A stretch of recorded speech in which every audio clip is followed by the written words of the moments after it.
Hello loves, welcome back to my channel. Today I'm bringing you one of Nigeria's boldest and most beloved dishes, Ofada sauce. Smoky, it's spicy and packed with flavor. If you have ever had Ofada rice at a Nigerian party, this is that magical sauce. So let's jump right in. Let's talk about the ingredients.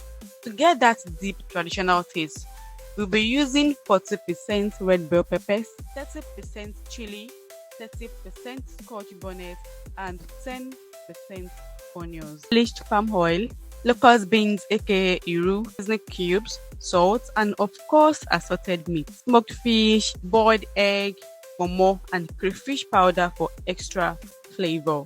First, you're going to cook your meat by seasoning with onions, seasoning, and salt.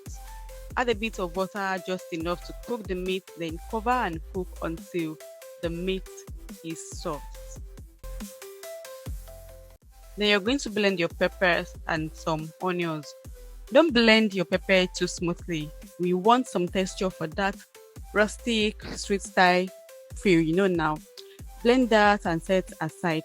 While doing this, you should be bleaching your palm oil already. Into a pot, you're going to add your bleached palm oil. You actually want to start cooking this sauce by building flavor. That means frying your meat in the bleached palm oil just until they are golden brown.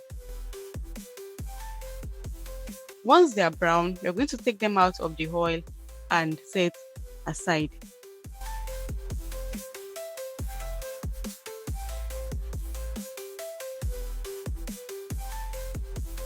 Next, you're going to add in chopped onions and iru to the bleached oil. Fry for a few minutes until your kitchen smells like a proper Yoruba mom's kitchen.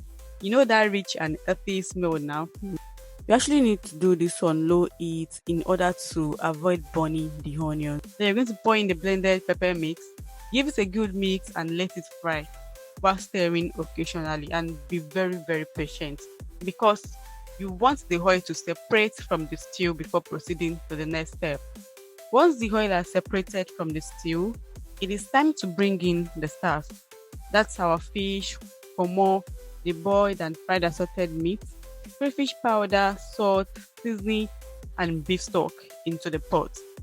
Stir this together and let them soak up the sauce. We're going to simmer on low heat for about 10 to 15 minutes. Just cover and allow to simmer on low heat.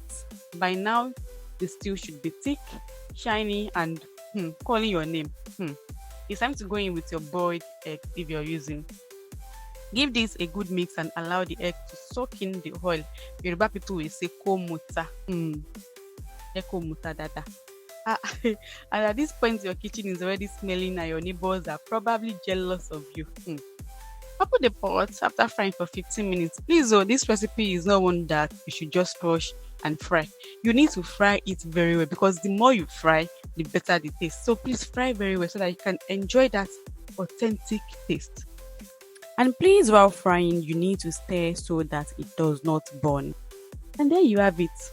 Authentic, fairy red Ofada sauce ready to devour. Serve with hot Ofada rice or even plain white rice. It's a guaranteed crowd pleaser. Don't forget to like this video if you enjoyed it. Drop a comment if you have questions or want more recipes like this, and please hit that subscribe button so you never miss a dish. Thank you for watching. I will definitely see you in the next one. Bye.